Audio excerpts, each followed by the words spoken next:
Hello, everybody. Welcome back to Reign of Troy Radio. It is the Carcast after USC's 45-17 win over the Fresno State Bulldogs at the Coliseum. We're going to give you our reactions here live on YouTube and wherever you're listening to us on Apple Podcasts, Spotify, Stitcher, TuneIn, or elsewhere. As always, you can follow us on Twitter at Reign of Troy, like us on Facebook, facebook.com/Reign of Troy. Be sure to subscribe to us everywhere you can find a podcast. We are there. Our email address is reignoftroy@fanside.com. I'm your host, Michael Castillo. You can follow me on Twitter at MichaelCastFS. And I'm joined along with my co-host, who you can follow on Twitter at Penguin of Troy, Alicia Derritola. Hello, everybody. Hello. We are back for another Carcast. USC gets a big win on Saturday night to go 3-0 in the Lincoln Riley era. 3-0. A big win for the Trojans, 45-17. Your initial thoughts? My initial thoughts are, I am not feeling well, so that was a slog of a game for me, personally. But isn't it nice for USC to do me a solid and give us something that was just relatively simple, maybe a little bit nervy there for a second, but at the same time, they score 45 points. They hold Fresno State to 17 points. Literally couldn't ask for much more at this stage of the season. Got to feel good about 3-0. Seeing people in the chat just saying like how nice it is to be 3-0. And yeah, it's nice to be 3-0. It's nice to be 3-0 against the spread. It's nice to feel like this team, while they certainly have areas that they need to sharpen up, it looks like this team has something to them that is going to be able to get them through the tougher games on the schedule, like this Fresno State game, because I think we all agreed this was not going to ever be an easy game for USC. And in a lot of ways, USC made it look easy in the moments that they needed it to. Yeah, SC scored plenty on offense. You look at USC's drives on offense: touchdown, touchdown, touchdown, punt, touchdown, touchdown, touchdown, field goal, end of the game. Yeah, that's exactly what you need to do on offense. And that punt was like the only time in the game where it was like, well, it could get a little nervous here. It could get a little bit scary here. And that's when the defense came up with two big stops to bookend the half. And, I think that we can talk a lot about the offense, and we will continue to talk a lot about the offense. But I just want to give a shout out to the defense because they are clearly playing with limitations. That's very clear. But they are also a unit that I think has a lot of fight to them that, again, put together a multiple turnover performance in this game. And really, you got to hand it to them. Everyone in that lineup down the 2 and 3 deep was really, really committed to stopping Fresno State in those last two drives. And they got two big stops in the red zone, including a huge goal line stand to end the game. Like, all the kudos in the world to them for getting out of this game with just giving up 17 points. I think there's a mentality there that I really appreciate. And clearly, it's not a perfect defense by any stretch. No, certainly not. Had me looking up, rushing yardage records for USC opponents. But all things considered, I think you look at the performance of this. I think it was a much improved defensive performance from the first 2 weeks. And that's all we're asking for, right? Get better 1 week to the next. And 100%. I think they showed that in this game very well. Yeah, especially on defense. We've talked about it before, that my whole thing has been look less at wins and losses and look at the eye test and how SC is progressing from week to week. Defensively, I think they did get better from last week. Certainly the second half last week against Stanford was much better than the first half, but still gave up a couple of touchdowns there at the end against Stanford last week. This week, they only give up 17 points. Jake Haener goes down. You hate to see that, but I have a hard time sitting here and saying that the Jake Haener injury was the difference in the game. Logan Fife comes in this game, and he's 11 of 12 for the Bulldogs, 140 yards with the passer rating of 189.7. Yeah, they went back to basics, really. And I put this on Twitter. In a weird way, it benefited their offense to have to baby a quarterback through the game and to say, you know what, no, we're just going to hand the ball off and keep it a little bit more simple. Yeah. And we saw in the way that they were able to break some big long runs in the second half that ultimately got their defense moving, got their offense moving rather well. So no, I don't think if Jake Haener is healthy for this entire game that it changes the outcome, and not even a little bit. Yeah, 100%. If you're joining us here on YouTube, be sure to pop into the chat. Tell us what you think about USC's big win tonight, 45-17 over the Fresno State Bulldogs. Be sure to comment, like, subscribe, all of those things, and help grow the show here as we grow Random Trivia Radio, especially on the YouTube side of things. Alicia, this is one of my favorite things about doing this, is being able to interact with so many people here. Graham says 3-0 on the season, 3-0 against the spread. Good start to the season. Absolutely. Hunter says, how good does this 3-0 feel to you guys? 3-0, let's go. Jeffrey says that goal line stand to close the game out, though, in all flames. There was a comment from Poncho Cam at the beginning that says, is Michael going to admit that USC is good? I don't know when I've said anything to the contrary, but of course, I mean, SC looks really good, especially on offense right now. And when you look at how the Trojans have played these games, we've talked about it before. We talked about it last week. If you do your job on offense, you get through. Really, if you do your job 100% on one side of the ball, you make the other side so much easier. And you allow yourself to weather the storm on the other side. That's where USC struggled with defenses that were probably similar to this in the last couple of years, where they were giving up big plays and big yardage and all that stuff. SC was never able to pay it off on offense. They didn't finish off their drives. They stalled at midfield. And when you do those things and the defense is inconsistent, you're going to lose games. We talked about it last week that SC, under the Helton era, probably loses the Stanford game. Yeah. Because they wouldn't have been able to finish off all those drives in the first half and pay off all the turnovers. In this game against Fresno State, you and I were talking about it in the middle of it. If this is a Clay Helton coach team with the Graham Harrell offense and all that stuff, I think SC probably still wins this game, but it's like, what, 24-17? It's basically a reincarnation of the game from 3 years ago, whenever that was.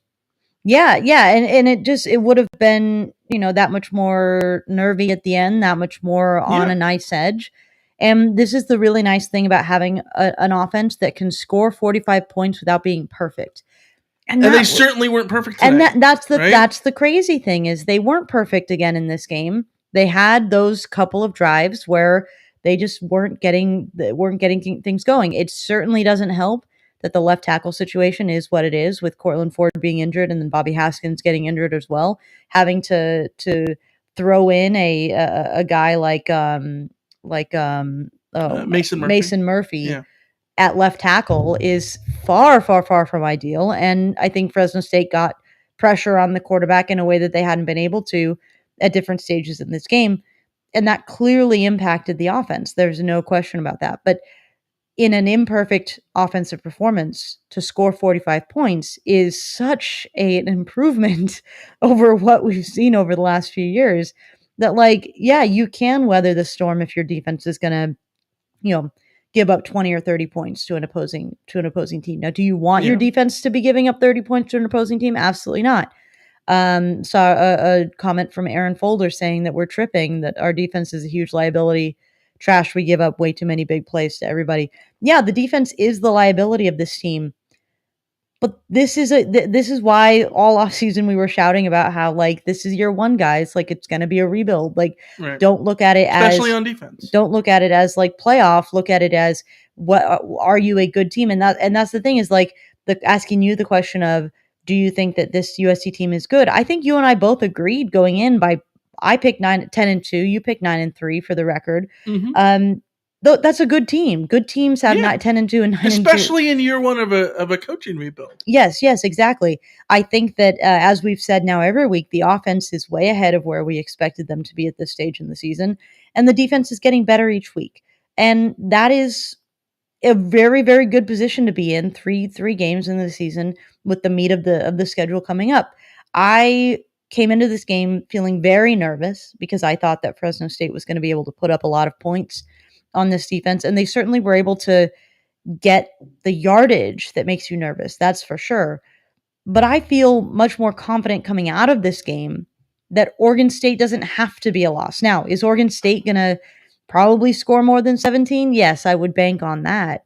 But at the same time, I'm more and more confident that the offensive firepower that USC has, the play calling is strong, unless the situation at left tackle becomes a real disaster zone. And, that's always a possibility if those guys can't get healthy before game time.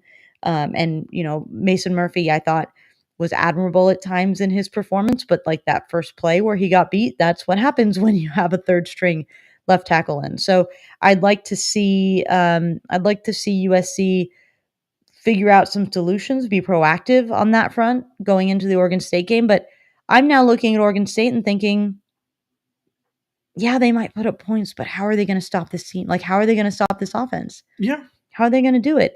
And I think it's going to be the case for everybody. We're going to ask that question every week. Yeah, you might get one over on this defense, but how are you going to stop this offense? It's so great because, like, I come out of this feeling not super impressed by the offense, and yet they were excellent by especially the run game, putting up 233 yards on the ground, 2 100-yard rushers. Like, the run game has absolutely been transformed for USC. And like, this offense still feels like they're a couple things going their way away from putting up 65 or 70 on somebody easily. Yeah, I mean, they just scored, 66 on Rice or whatever it was? Yeah. Well, I mean, that was the defense also scoring 21 points. So 100%. They haven't 3 touchdowns. Yeah, they haven't like unloaded on anyone yet. And that just means like they are going to do that eventually. Like I firmly believe that they're just going to unload. Well, I tend to think they would have scored maybe not 66, but pretty damn close against Rice if they would have had those possessions back anyways. This is true. That said, I thought what was so impressive about the offense tonight was how different it was to the first two games. Yes. We talked about how the first two games were so similar, and in a lot of ways, this game was very similar again. SC jumps out to a big lead, and I was telling you before we were recording, I think I have a name for this offense. It's the gravedigger offense. This is what they do. They dig you a grave, they throw you in the grave alive, and they put you in the hole, and it's up to you to get yourself out of the hole. You can do it. You can find a way to get out of the hole, great. But you know how hard it is to get out of the hole? It's extremely hard. Yes. Because you look at SC in this game in the first quarter, SC goes up 14-0, has 2 drives in which not much goes right. They're able to run the ball at times, absolutely, on those first 2 drives, but they really never found the pass downfield in this game. There was pressure on Caleb Williams all game long. He had to scramble for his life many times. He had to run more than we've kind of seen him through 3 games so far. 12 different carries for him. This was a game where the offense did not have the picturesque game that they did against Stanford, and yet what did they do in the first half? They scored 2 long touchdowns on the first 2 drives before Fresno State can even run a 4th play because they go 3 and out on their first 2 plays, the first drive. And if you're Fresno State's defense, you have to feel absolutely demoralized by that because Fresno State was doing everything right. They were forcing 4th downs. They were taking away the long pass. They were making SC earn it on the ground. They're like, all these different things Fresno State was doing right. And SC kept scoring and kept scoring and kept scoring. And at that point, it feels like you're just getting buried alive, right? Like, the only way to come out of this is to force a turnover. Well, 3 straight games, SC has not turned the ball over on offense. Caleb Williams refuses to make a mistake. I think that constantly you see him protect the ball when he throws the first touchdown pass where he's got like nowhere to go. He puts it in a spot where only Jordan Addison can catch it. Mm-hmm. Late in the game, there was a snap that went through his hands. What does he do?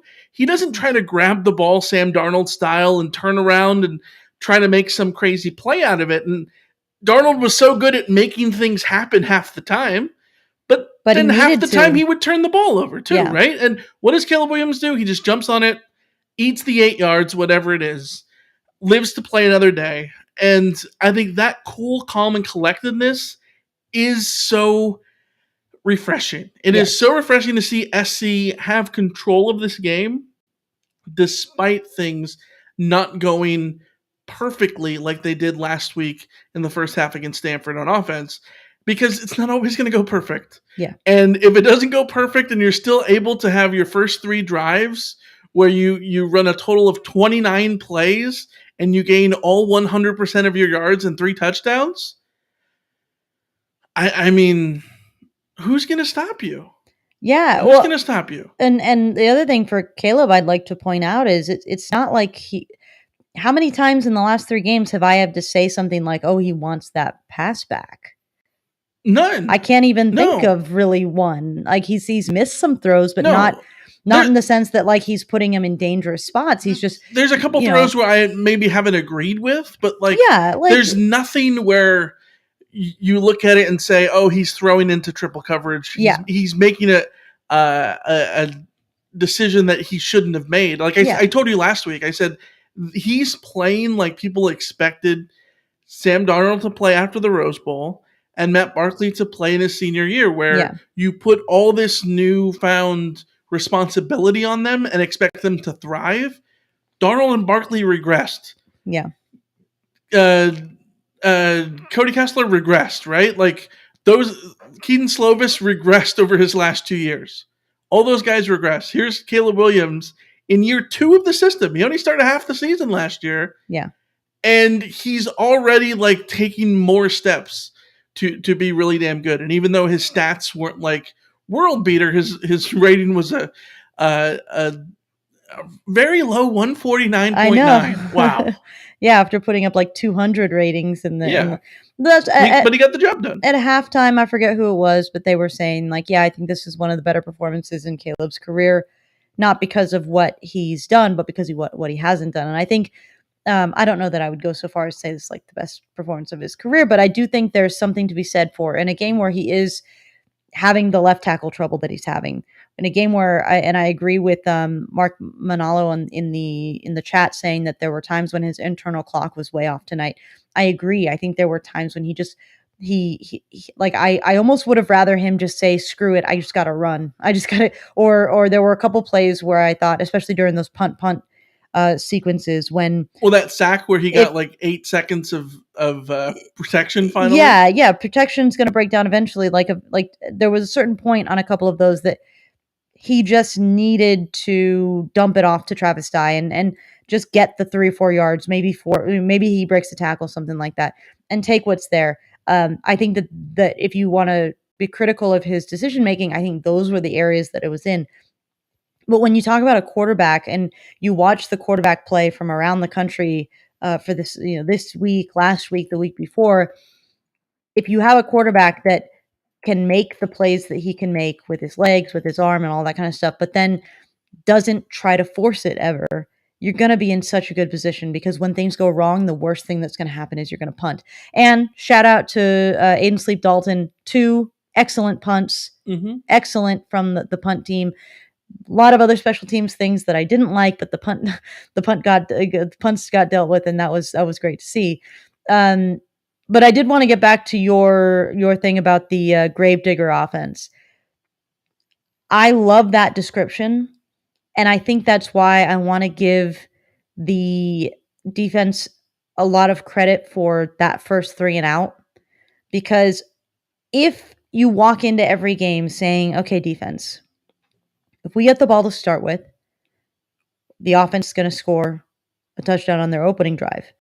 You need 1 stop, and you now have a two possession cushion for the entire game, which is what USC has had in the last 2 games when things have been a little bit more squeaky. It didn't ever get to a point where it was like, yeah, USC's really in danger, because there was always an 11 or 14 point deficit in the game. Yeah. USC's offense can do that to you because they just score on their opening 2 drives. Just tag it in, they're scoring 14 points, you're done. When you're a defense that's going to be as vulnerable as this defense is going to be, you can live with that, because all you need is that one stop, that one turnover, that one, the third down, get off the field kind of play, and suddenly you have cushion, you have breathing room. You can play looser for the rest of the game, and when you give up that big run, that's just going to happen.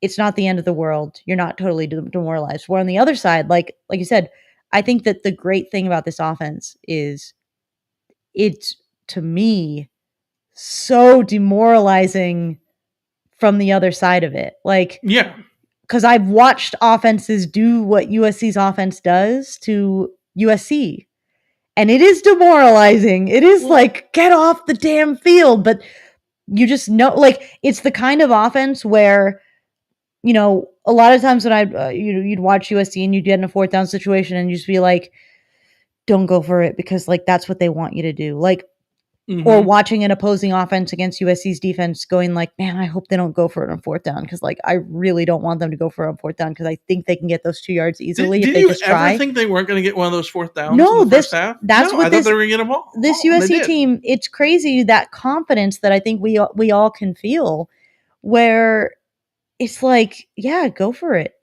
Yeah, because how are they going to stop you from? And that's the other thing. Like, it's not just Caleb Williams going to make a play, which he absolutely can, and the way he can scramble in those key downs really, really does make a difference. But at the same time, teams are having trouble stopping USC on the ground in those situations. Can we talk about the turnaround to go from USC can't get short yardage conversions to save their lives? Well, it certainly helps when you have the ability to have Caleb Williams do the keeper, right? Like, or even just the threat. There. Yeah, just the threat of that keeper is great. The keeper itself is great. And I think, Travis Dye and Austin Jones have really come up and shown you that they can get the job done. They both have good vision. They both have good toughness and power, and they can get the yards that they need in a tough situation, or even when they're given, room to run. And they're just, again, it's just everything to love about the guys on this offense. There's just so many weapons. So many weapons. And it's funny because like early in the game, I think Ryan Abraham was talking about how like Brendan Rice made a couple of really nice plays early in the game. And I said, it smells like a Brendan Rice kind of game. And it turned out not to be. He only had 4 catches for 18 yards.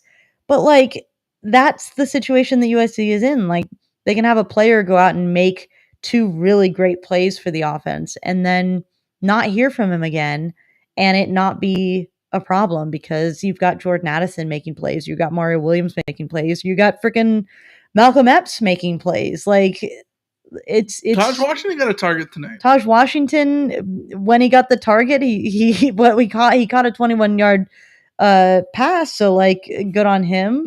Lake McCree is involved. He didn't necessarily get. I think the one catch he had was pulled back by that the offensive pass interference, which is disappointing, but not really his fault. He had a couple great blocking moments in this game that I was really excited to see. But it's just, we came into the season talking about like, this is going to be a pick your poison offense, and it really has been a pick your poison offense. And the nice thing is, it's not pick your poison in the sense of like, these guys have to be completely unstoppable studs on an individual level at all times. Like, you can just sit back and like watch the play design scheme Travis Dye open. Scheme just Jordan Addison open. Like, and then the ability to bounce back between Travis Dye and Austin Jones was huge tonight. I mean, they were basically the same guy. Austin Jones, 12 carries, 110 yards. Travis Dye, 11 carries, 102 yards. Basically the same line. 9.2 and 9.3. Like, they had the same exact production there. And Darwin Barlow gets 2 carries for 17 at 8.5. He averages 8.5. Like, so it's, I want to see Travis Dye and Austin Jones be healthy and continue to lead this rushing offense. But like, I think Darwin Barlow could eat in this offense. We know Raleek Brown can eat in this offense. And the fact that USC doesn't need to use Raleek Brown right now, I still think is a very, very positive thing. In the long run. Get him fully healthy on that ankle. Don't stretch him too far. He's going to potentially become very important for USC in the second half of the season when you really need a game breaker with his kind of speed. But like, I can't say anything. I can't stop saying positive things about this offense because there's so much to love about it. The only concern I have going into next week now is, you got to figure out something on that offensive line if Ford and Haskins are both injured. But like, even then, part of me trusts Lincoln Riley enough to say, okay, we're going to have our issues at left tackle. Let's game plan around that. And I think you're going to see those for sure. I mean, look at the second half. I thought this second half, they come out really to establish more of the run. And I thought it was interesting that in my mind, had it that they ran the ball and ran all second half.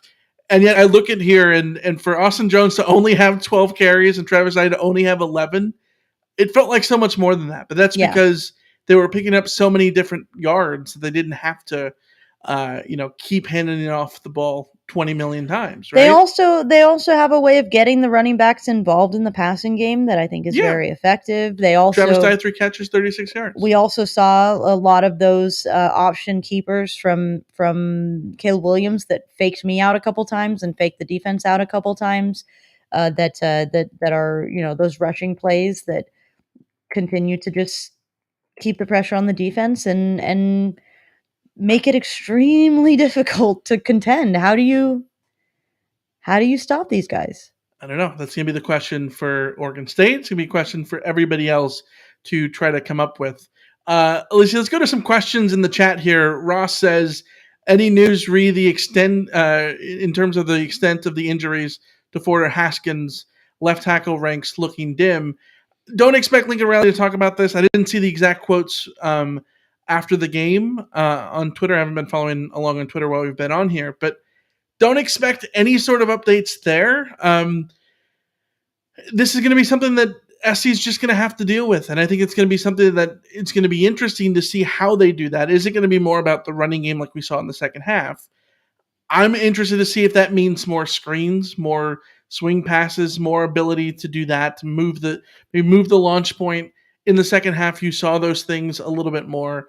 Ford, if you can get him back to practice, the sooner the better, right? And really help that out so that that way you don't have to throw Mason Murphy out there like he was. Was it one play and a sack? 2 plays and a sack? When he first came in, but then they brought him back in later on when Haskins went down injured again for the sort of last drives, and he looked better. He looked okay. Ford dressed though, right? I want to say he dressed. I missed that either way. I know that he wasn't practicing. Like the thought was that he probably wasn't practicing during the week. But. Yeah. I'm just thinking like if he dressed, maybe it was just sort of a tactical thing, but that makes me a little bit more confident that like maybe he's not that far off. But again, we're not getting injury updates from USC this year. And I wouldn't expect any more clarity on any of those things. Yeah. Well, especially because it's such a critical sort of tactical question for Oregon State to be pondering. So we'll see. 100%. Big shout out to everyone in the chat right now. As it's been noted, we've been up to over 224 people live here on YouTube. Not gonna lie, it is almost midnight. We started. It's great. We started, and the first look I got at the numbers in the chat, we were at like 66, and I'm like, damn, guys, it's 11:25 Pacific time. Like, shout out to all of you guys for all 224 of you guys who are in there right now, because it's late and I was not expecting a turnout. So it's exciting.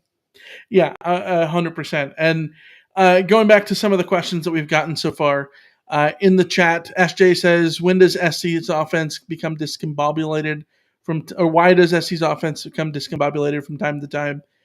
What say you, Alicia? Well, first and foremost, I just think that USC is playing another team, and that other team does have goals, and that other team does have players that are out there trying to make plays. And I think that we talked in the preview podcast about the defensive ends at Fresno State were very good players who were very they were veteran guys who can get after you. I think Perellas had a really outstanding game. And sometimes they're just going to beat you. Sometimes it's just sometimes they're going to scheme it right and send a blitz at the right time, and sometimes they're just going to get one over on your offensive lineman or on a receiver or on whoever. And sometimes they're going to make the quarterback nervous and not know what's going on. I think that sometimes you just have to credit the opposing defense for making you look discombobulated at times, and it won't be easy to do to this team, but occasionally you're going to have those moments. And that's the thing that you have to always remember. No offense, even the greatest offenses in the history of the planet, like we all remember 2005 USC as being unstoppable. They had 3 and outs, they had turnovers, they had situations where how many times did they have terrible first halves? Like how many times did they go into the break with like barely any points and looking all wrong? That's what I was thinking about, comparing this offense to the great offenses of the past, right? The 2005 offense for SC, that thing was about the middle quarters and taking games over in the middle quarters. Mm-hmm. You look back at the Chip Kelly offenses in Oregon. The thing about those teams is they would lull you into this false sense of security, thinking that you had a chance, and then all of a sudden they'd score 40 points over like 20 minutes, and suddenly you were just, you had no opportunity to come back. And half the time this offense is completely different.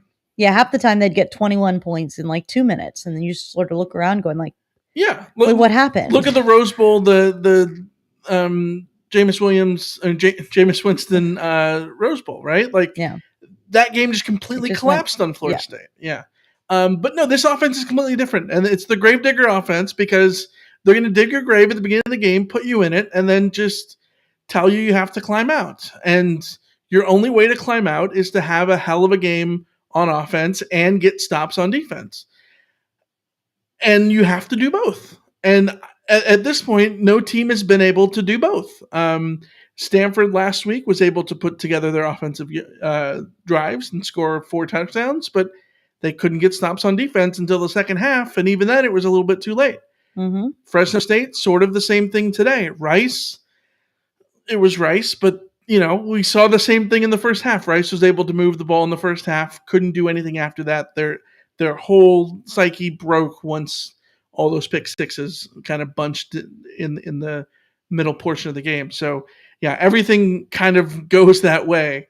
Randy says, do you think Riley and Caleb Williams needs to work on getting the ball out quicker? I think that Caleb needs to react to the like have his internal clock react when the offensive line situation isn't ideal. And like I said earlier, like I think that there's something to be said for his calm and not panicking and not forcing the ball out quickly when he doesn't need to. I think those are you'd rather have that than him just like being, happy feet and just playing scared. So I think it's more just about recognizing like, oh, you know what? They are sending blitzes, or my offensive line is getting one over this way or that way. Like, maybe I just need to take what's there. I think if I was Riley, that's what I would tell Caleb after this game. Just like, or certainly feels like maybe that's what he told him at halftime. Just, you don't have to go for the big play every time. You don't have to do get a big chunk yards or whatever. Like, if it's not there, every play has an outlet. Like that, at least from what I've been able to see so far. So if you're in range for like a coverage sack, like I think was a situation at times in this game, Travis Dye is right there. Just dump it down. It's okay. 100%. And Caleb Williams has been so good about, even when he's been conservative, about making the right decision there. Let's turn the page over here and talk about the defense. We've talked about the offense pretty extensively here. Talk about the defense. 17 points. That's the part where you look at it and you go, hell yeah, you take that against anybody, Fresno State especially, someone that has Jake Haener, one of the best quarterbacks on the schedule, maybe the best quarterback that SC will face all season. I don't know. We'll see how that plays out, right? He ends up only playing a half of this game, leaves when Solomon Byrd rolls on his ankle, and it looked really, really, really bad. Your limbs are not supposed to bend that way. No. And I always feel bad. A turnover is a turnover. It's the rules of the game. But, like, I always feel so bad when, like, there's a fumble, and it was very clearly a fumble because of pain, which I think this was. It was like JT Daniels and his ACL tear. Yeah. Wasn't that a fumble, too? I think so, yeah. Or where it's just like when a dude has something happen to them like that and they drop the ball because their ankle just got destroyed. Like I feel so bad. I do. It just insult to injury, man. Yeah, but let's talk about the defensive line because I am so torn about their performance. In terms of pass rush, this USC defensive line had a hell of a game. They really came to life in this game. Yeah, Tuli Tuipulotu was in the backfield. It felt like every single play. That at least that was a passing play. Fresno State would drop back to pass, and he would be in the backfield every single play. He got 2 sacks, 2 tackles for loss. We talked about last week when he had 4 tackles for loss. That he's never going to replicate these numbers. That's so good for a lineman like him and blah, blah, blah. Well, here he goes. Another incredible game. At this point, he looks like one of the best linemen in the country. As a pass rusher. As a pass rusher. Yes. Yes. Just all as a pass rusher. Yes. Solomon Byrd. Love Solomon Byrd, man. Solomon Byrd had a hell of a game. A sack, 2 tackles for loss. He gets the forced fumble on the strip sack when Jake Haener ultimately goes out of the game. That one I thought was interesting because it was Solo Byrd who tackled him, who wrapped up Haener after the hit. Solo Tuliaupupu. Yes. So it was Solo and Solo. Yeah, Solo and Solo. Yeah. I'm starting to really, really enjoy seeing 51 flying around out there. Yeah. I really am. Like, to go from the start of the season when it was like, wait, who's 51? To now just going like, come on, like Bird's just out there playing like a dog. I love it. Yeah, he's been tremendous. The transfer from Wyoming is really putting everything together. And then you look at Brandon Peely, someone who we've waited forever to get healthy. Just like Solomon Tuliaupupu, at least Brandon Peely had years of being in the rotation, but finally back out there, gets a sack tonight. There was a sack where it was him and Tuli kind of like teaming up together. I think Peely got the credit for it. You'll love to see that. Dejon Benton, not much on the stat sheet, only 2 tackles, but I thought he was in the backfield, getting pressure on the quarterback nonstop in this game. The pass rush, very good. Now you combine that with what the defensive line did in the run game, and it's a whole different side of things. Yeah, and that's the so somebody in the chat very early on in the chat, I think it was Reeves or something with an R, was talking about how the part of the problem is that USC doesn't really have a DT that they can really rely on as like a run stopper. And I agreed with that. Just sort of reading in the chat, like, part of this feels like a personnel issue. You need your Stevie T. That defensive line is undersized, and where they're not undersized, I just don't think Brandon Peely is that guy. Yeah. You need, like you said, you need your CVT. You need your immovable force. You know what it is, Brandon Peely is so athletic that he plays like someone who is smaller than he is. Yeah. And that helps when it comes to pursuit, and it helps when it comes to, being able to be a pass rusher. But when it comes to plugging the hole in the run game, not very much. Yeah, and that's really the issue, is that the line gets moved around too easily. And that's what opens up the door for the running backs to get into the second level. Yeah. I think the linebackers are too easily tricked by misdirection. Run fits are not always great. We did get a question about the misdirection from JY. How do you fix this defense being so bad at sniffing out the misdirection plays? Well, I thought that was interesting because when we talk about USC's defenses of the past, that was the big knock on the Clancy Pendergast defense, that they were terrible against misdirection. I think of one of the plays in this game that was so brilliant was the tight end screen, kind of similar to what SC was wanting to do with that counter tunnel screen that we saw went for a touchdown to Jordan Addison in the first half of the Stanford game last week. They ran it again tonight, not nearly to the same amount of success, but same thing where you have a little bit of misdirection, but you also have blockers out in front, and you just completely decimate SC by the numbers. SC struggled with that. They struggled with that reverse that was there in the first half. They just struggle out on the edges in general. Yes. No matter how you get there, if you get to the corner, you're going to go far against this defense. But where I will push back, if you're going to be susceptible to misdirection, you have to be able to make game-breaking plays.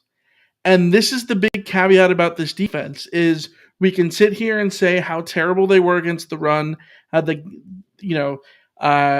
Mims from Fresno State was averaging 7.6 a clip on his runs. Sherrod was at 5.9. They were just gashing SC up the middle. All of that true. But SC was still able to make havoc plays. They forced a couple of turnovers. Mind you, one's a Hail Mary interception. Honestly, those shouldn't even really count as turnovers. Yeah. It's a bummer that Jake Hayner's long streak of interceptions was snapped on a Hail Mary pick. We'll talk about Malcolm Epps and how cool it was that he got the pick for that. But those things happen, right? But they are able to force fourth down stops. Multiple fourth down stops in this game, late in the game, where Fresno State could have kind of crawled back into this, potentially made things a little bit interesting for our friends in the desert, as Brent Musburger would say. They didn't do that because SC was able to get the stops on fourth down. They were able to get to the quarterback, 5 sacks in this game. They were able to have the pass rush. They were able to have the strip sack by Solomon Byrd. So, yes, they're susceptible to the misdirection, but if the trade-off is you're so aggressive that you also make these big plays and you're forcing all these turnovers, 2 more turnovers tonight, and you add that on to the 10 turnovers that they had in the first 2 games, 12 through 3 games, and 0 giveaways. I mean, when your offense is basically perfect. Well, and this is there's a sort of a philosophical thing going on here too, because I think that an aggressive defense like this will always be susceptible to misdirection plays. Yeah. That's how you beat an aggressive defense in terms of just sort of the fundamentals. Right. The way that you get better about not getting killed by those plays is, number one, team speed, because recovery speed matters in a high-risk defense, because if you're going to get beat, then getting out and limiting, I think one of the things that I would like to see from USC is there were plays in this game that the defense got beat for 40 yards when realistically you could have only given up 15. Yeah. And that adds up eventually, right? 100%. Yeah. So you can live with giving up the 15-yard gain on the misdirection every once in a while, but when it becomes 40 yards now, you're getting into trouble. So part of that, to me, it really has to do with personnel, because I think there are guys who just take poor angles, make bad decisions. There was one of the touchdowns, Kalen Bullock just comes up and completely whiffs on tackling the receiver. Not that was a misdirection play, but it's those kinds of things where just take a better angle, tackle better, and those situations won't be as devastating as they were at times in this game, and they will be in this season. Now, you get to How much better at tackling can you get? I hope that you can get a lot better as the season goes on. You get better at judging angles and your speed versus another player's speed, all that kind of stuff, getting to the ball where it needs to be. But there is also an element of, do you have instinctual defenders who are able to sniff out the ball and understand that misdirection might be coming and be prepared for it? There might be limitations there in terms of just, do you have those defenders? Because it's a reasonable question to ask, where are those guys? Well, they might not be there. Well, it goes back to the discussion we had the other day that, on offense, you have these playmakers who can be All-American level guys. We know that Travis Dye can lead the Pac-12 in rushing, right? We've seen it before. Yeah. We know that Jordan Addison can be the best wide receiver in the nation. We've literally seen it before. He's won the Biletnikoff. Yes. Right? On defense, the whole hope was you hope that Kalen Bullock can take the step to be an All-American type guy. You hope that Eric Gentry can take the step from being a freshman All-American to being an All-American type guy. You hope that Tuli Tuipulotu can do that same thing, right? You hope that all these guys do that. You just need to actually see it. And again, at least the offense is there winning these games right now to allow the defense time to gel. And in year one, I'm completely fine with SC not being perfect, especially on defense. Well, in the Alex Grinch thing. It's just about the baby steps. And the baby steps, I think, were here tonight. Yes. Even if the numbers weren't necessarily there when you look at the rushing stuff with Mims averaging 7.6 yards a carry, they allowed 17 points. They made the plays when they needed to. They did those against Stanford last week. They did it against Fresno State this week, against the team that we can say probably has even better quarterback play with Jake Haener, and Logan Fife was even better than Haener was in this game. So I don't know. They're not perfect. This is not a defense that is going to win you a national championship, but they don't need to be in year one. Kalen Bullock is a sophomore. Yeah. Eric Gentry is a sophomore. Yes. Like, Eric Gentry looks to me like an absolute stud. Like, I just love watching him play. He's still a young dude. He's still a dude that's like that's having to learn. Like, even we get questions about Corey Foreman every week. Like, Corey Foreman is still a very young defensive lineman. Well, as Emilio Castillo of Tower of Power would say, "You're still a young man." But okay, yeah. I mean, they are. I don't get that reference, but they are all young men. Yeah. Yeah. Anyway, you mentioned Corey Foreman. We did get a question from Lamont who says, "Do you guys see Corey Foreman's USC career going the same as EA, as in Paulier Naoteote?" It's so early, guys. Like, I know that everyone wants to decide that a player's career is going to do one thing or another based on very limited time span. It's just very early. We'll see. He was dealing with injury stuff. He's been dealing with injury stuff. Do I want to see him become a great player for USC and maximize his talent? Absolutely. Right now, that's not where he's at. He might get there. He might not. Weren't we just talking about him last week getting a sack and being close? So I think he needs a little bit more leeway. Yeah. I think the difficult thing about EA was he had that game against Colorado in which he looked incredible. Yeah. And then you never saw him get remotely close to the point where in the UCLA game they had a walk-on take over for Cam Smith instead of him, right? Well, and that's the question, I guess, gets to the heart of, is there a disconnect between physical talent and football IQ?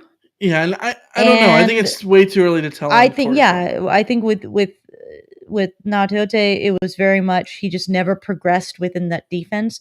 And part of that could be the coaching staff never found a way to connect with him as far as getting him to buy in or to really learn and understand the concepts that they were giving him. So might have been a coaching failure there.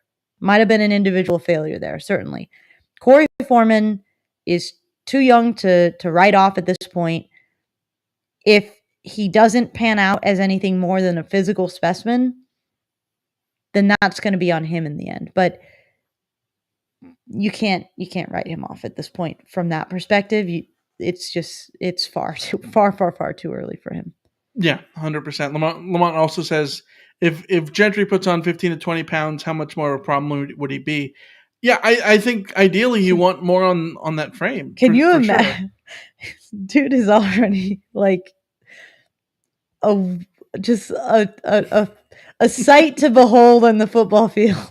If you just like made him thicker, make him as thick as Shane Lee, he's just gonna be like a giant. Like at the same time, you don't want him to lose his fluidity either. Well, but you talk about it's not a video game, and it's not a video game. He can't just like boost his stats, his thickness, and all these things, right? So, but yeah, I think that if ideally another year in the weight room, I think would help him out a little bit.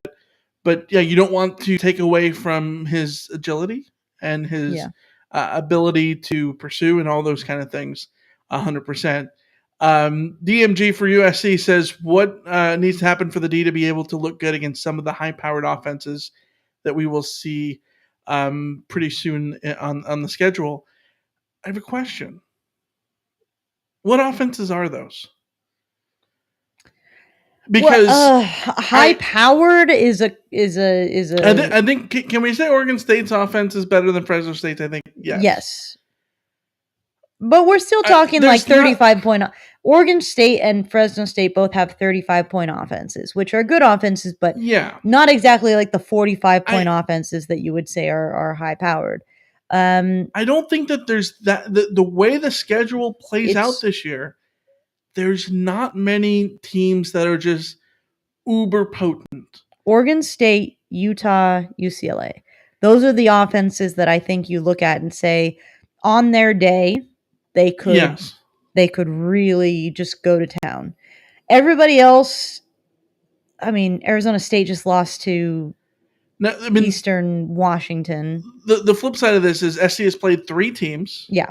Rice, Stanford, and Fresno State, and all 3 of those teams have been able to run the ball with no issues. Yes. So the flip side is they don't need to face a high-powered offense because whoever they face will be able to gain yards. Yeah. And which is more to the question that Dave's asking here is like, what happens when an even better team? I just don't know that there is that even better team on the schedule.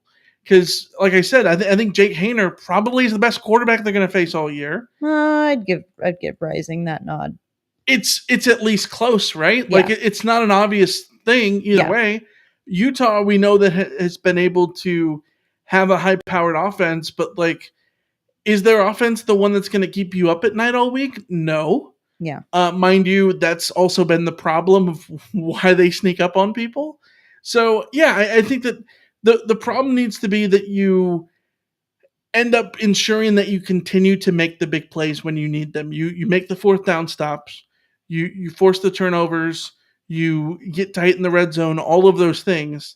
And if you continue to do that and give up, empty calorie yardage between the 20s, and your offense continues to score 40, 45 points a game, you're going to win just about every game. Well, see, and this is my concern, is that as much as you can look at the, better offenses on the schedule, to me, the real question is the better defenses on the schedule, because USC has yet to play a really good defense.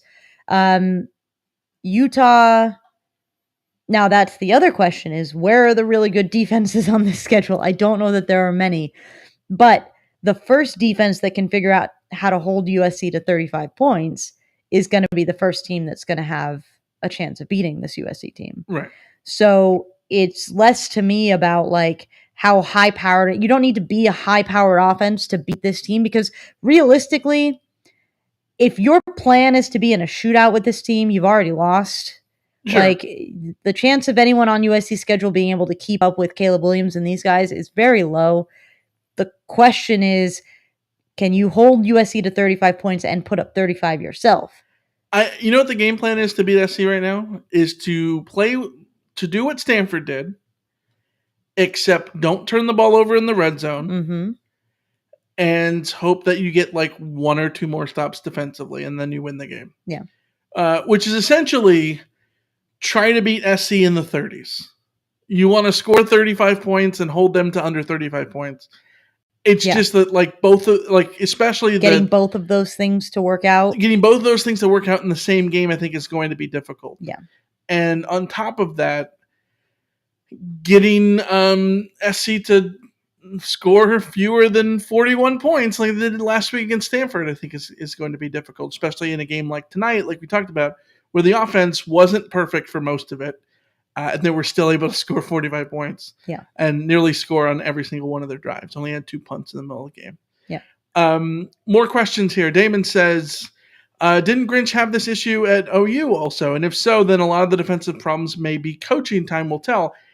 Yeah, I think that if you talk to a lot of OU fans, they're not happy with what Grinch did there. But here's the thing. Grinch exceeded expectations at Washington State with personnel that wasn't traditionally deemed to be exceptional, right? Like Hercules Mataafa was a baller at Washington State, despite being an undersized defensive lineman. Like he got so much out of defenses that weren't necessarily up to size at the same instance. So if you want to say that these things have been repetitive since then, sure, I think that's fair. I think that, really so many of these defensive coaches are at a loss because the offense is so advanced in college football right now that even the best defensive coaches in the country, your Brett Venables, and your Dave Arandas are going to end up giving up 40 points now and then.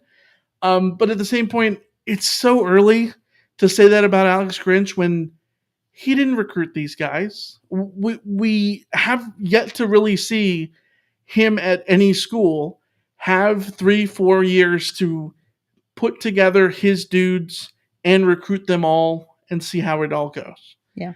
He was at OU, what was it, 3 seasons, two seasons, whatever it was, after he left Ohio State? Like, I don't know. And that might be part of his problem. Like, who knows? But again, it's a situation where, like, if we're going to talk about what Alex Grinch's situation will or won't be, down the line, we don't know. We can only judge it based on what he's doing with the personnel that he has right now, and I think it's an uphill battle for him right now.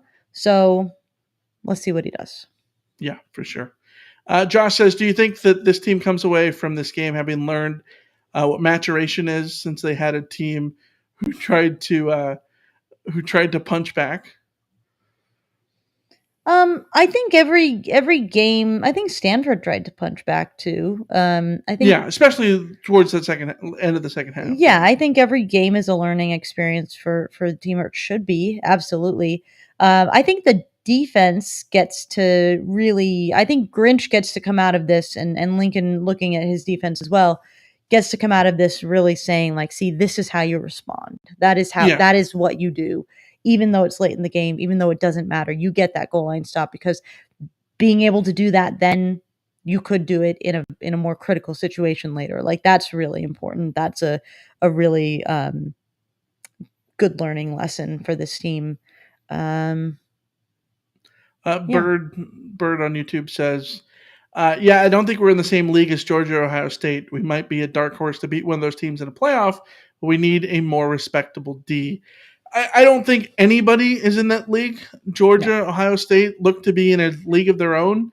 I assume Alabama's in that same league too. We're going to see more about that as the year goes on, given how the Texas game went. But there is no shame in not being in that league right now for USC. This is year one. I think year one, you end up comparing this team to what they were last year. In year two, you start to compare them nationally and where they want to go. And you hope that they're in the right direction to that. And by year three is when you look at Georgia and Ohio State and say, okay, now how do they compare? Yeah. So, they're not in those same leagues, but who is? There's like 3 teams that are that's in that league, and they're so far better than everyone else that's not even – I mean, the Oregon game I thought was telling today. Like they throttled BYU, and I sat there thinking, like my brain doesn't know how to compute this. Well, okay, but this is one of the things that I've been sort of thinking about at the start of the season. It's so unfair to judge teams at the start of the season. Everybody was writing Oregon the hell off after that Georgia loss, and I'm just sort of like watching it going like, yes, this might mean that Oregon is bad, but more likely it means that Georgia is this much better than an Oregon team that, let's actually be fair, is probably a top 15 team. If you just go straight, on top 20 team, I guess, depending on sort of how you want to look at it. But yeah, I was not surprised that Oregon was able to beat BYU, especially being at home at Autzen. Like it's one of those things. And like sometimes losing a game early by that much says a lot more about the other team than it does about like, oh, you are a trash team. No, it's just 99% of the teams in the country right now would get their butt handed to them by Georgia right now. Like there is no doubt in my mind that it's not even. USC does not want Georgia. USC does not want Bama. USC should just want to come out and field the best possible offense they can and to work through some of the growing pains on defense and see how this season comes out and enjoy the ride. Yeah, 100%. Thomas says, did you see Joseph Manchak fight his own teammate tonight over at Houston? What was that about? So weird. I don't know. I heard about Houston players fighting on the sideline, and then like on Twitter I saw like, oh, it was Manchak. I'm like, what even in the world? Yeah. That was wild. Dave the Greater, why is Michael hiding his face on the split screen with the spit screen? This is a pop filter, and so that way the peas don't pop. Oh, they're still popping. Yeah, a little bit. Yeah. I don't know. This is just how the mic works. The problem is the camera placement. To be fair, what I'll say is the pop filter, getting it to stay in one spot is very tricky. So once you have it in a spot, you just don't want to. And I try not to touch it because then it creates a sound that, like Alicia bumped hers earlier, and I'm just going to pretend that I forgot it, but I didn't. Yeah. But like, no, this is the perfect spot for it to be. It's the camera that's. You're just trying to be Wilson from Home Improvement. Yeah, I mean, we could get smaller pop filters, but also it's kind of cool that you don't get to see my face. Just hiding. Yeah.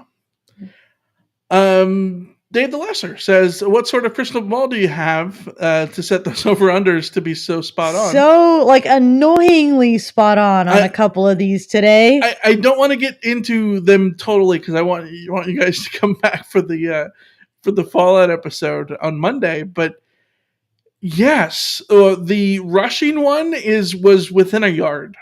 And the points was... and the points one was within a half point. Yes. Yeah. So pretty spot on right there. Each of us kind of nailed one. Mark says, where do you think USC will be ranked this week?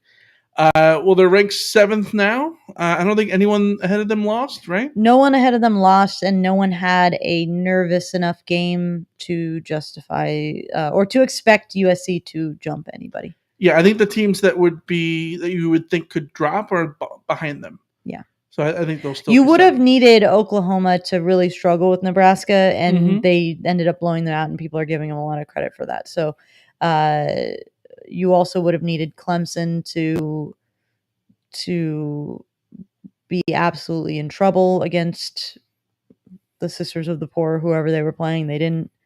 Just not this week. Yeah.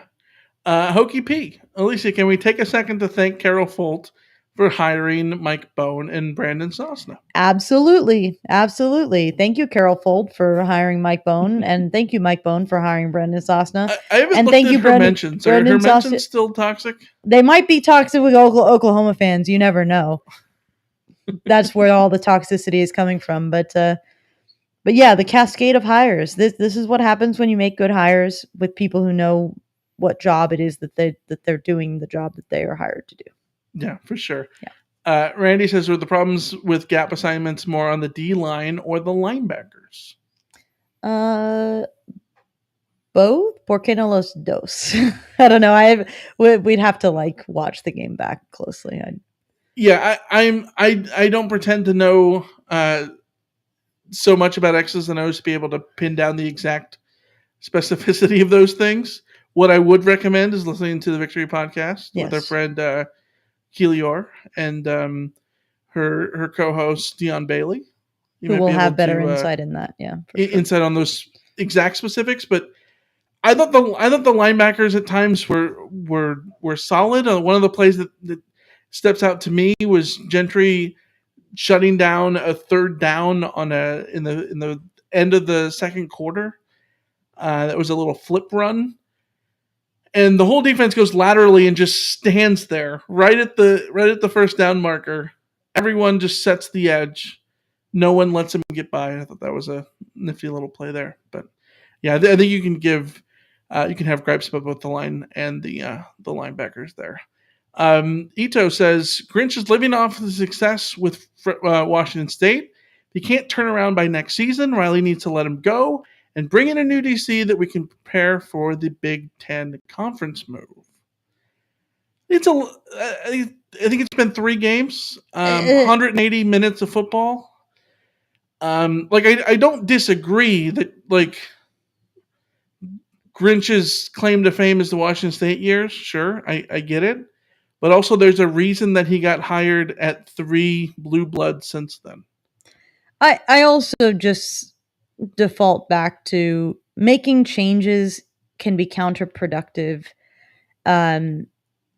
Having to install new systems and build sort of, and then having your recruiting be impacted by who is going to be recruited by who and blah, blah, blah. Like all of that kind of stuff gets complicated.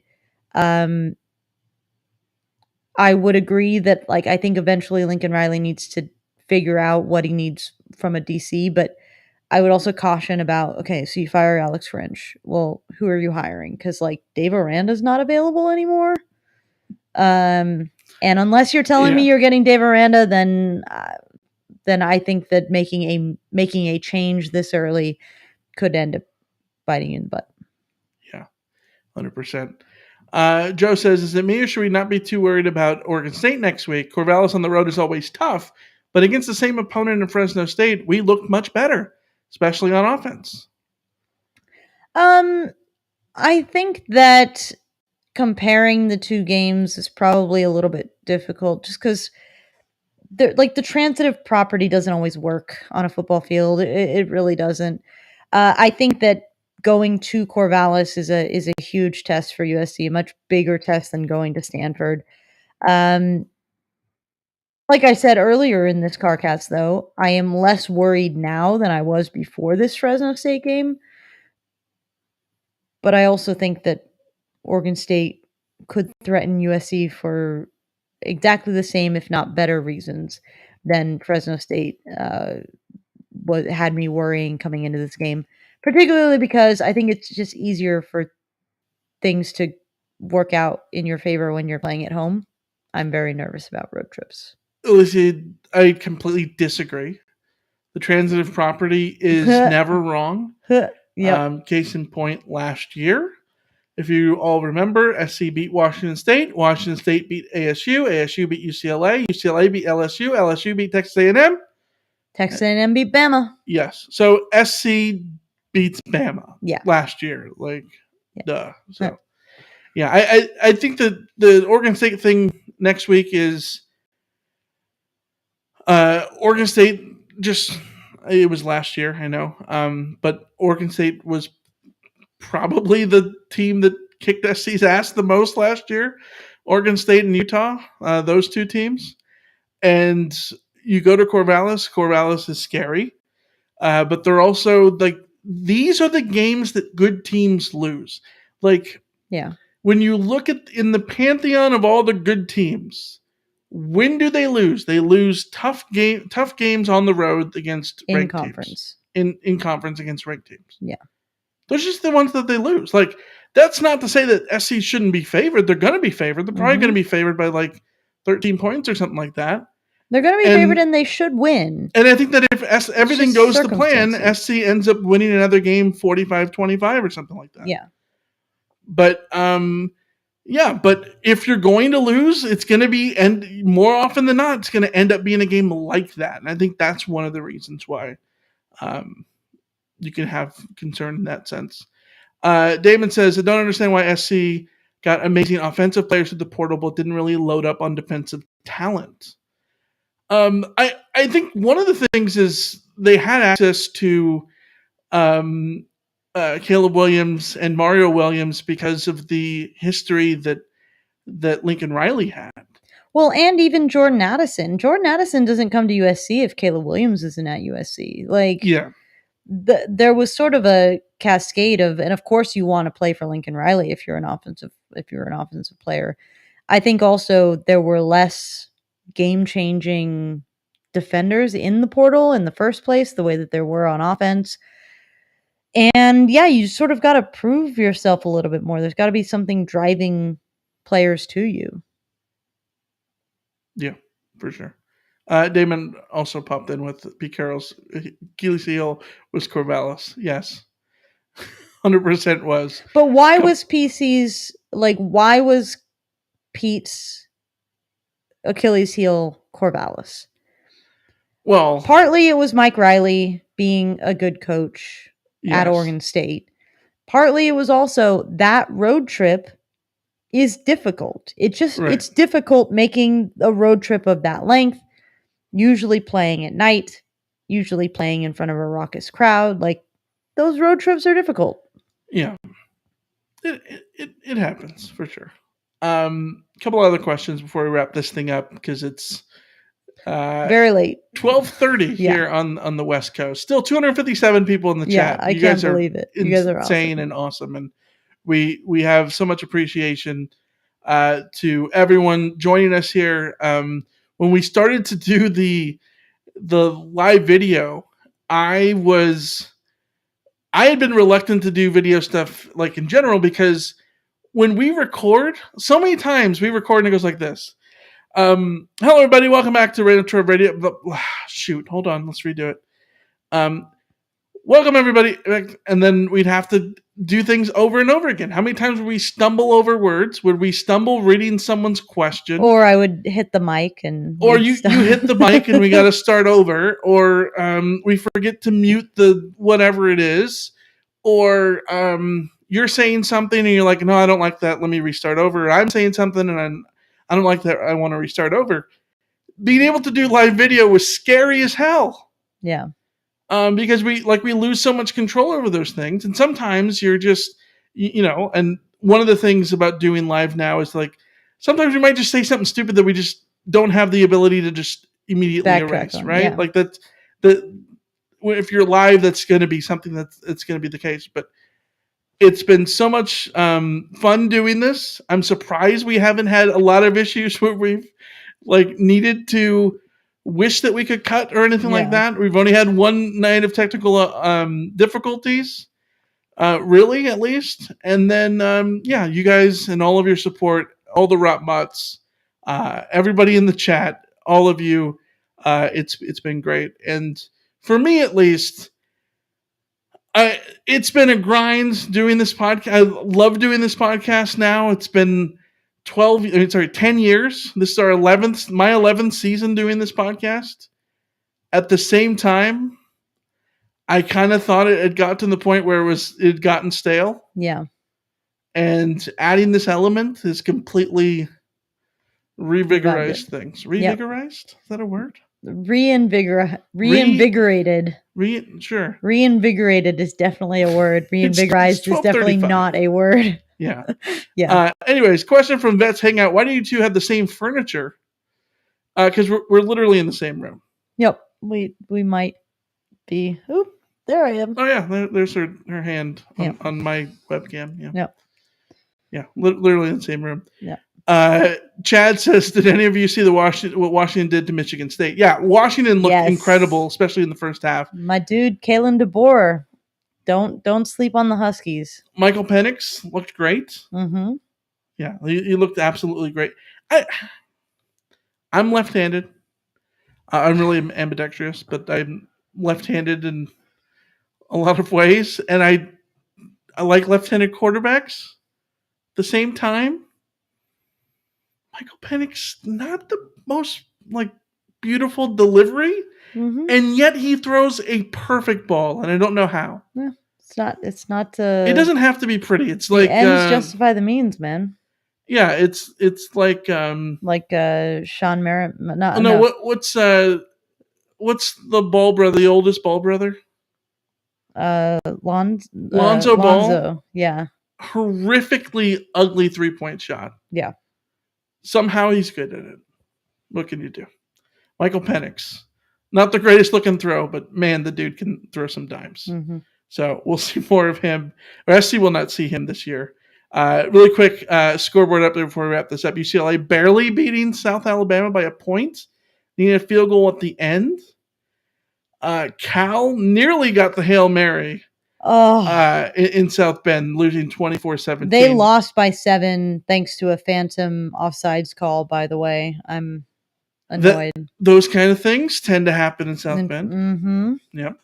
Colorado just gets steamrolled by Minnesota. Colorado looks historically bad. As we talked about, Oregon putting a hurt on BYU 41-20. I don't think that score does it justice.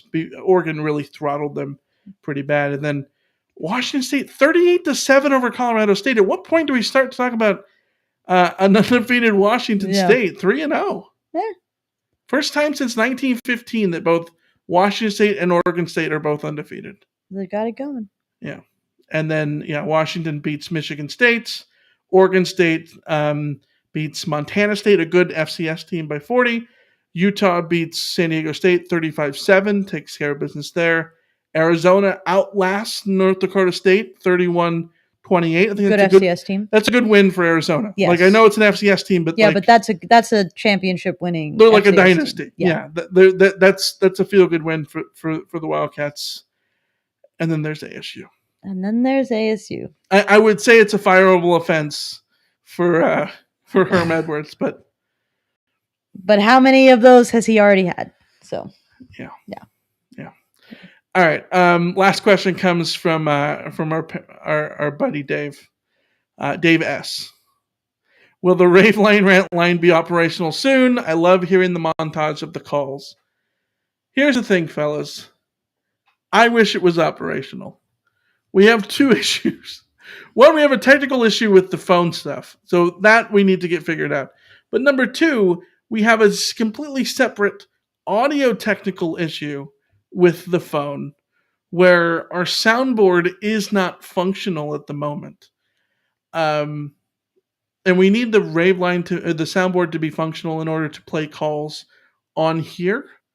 The only other way we can do it is if we played them as video clips.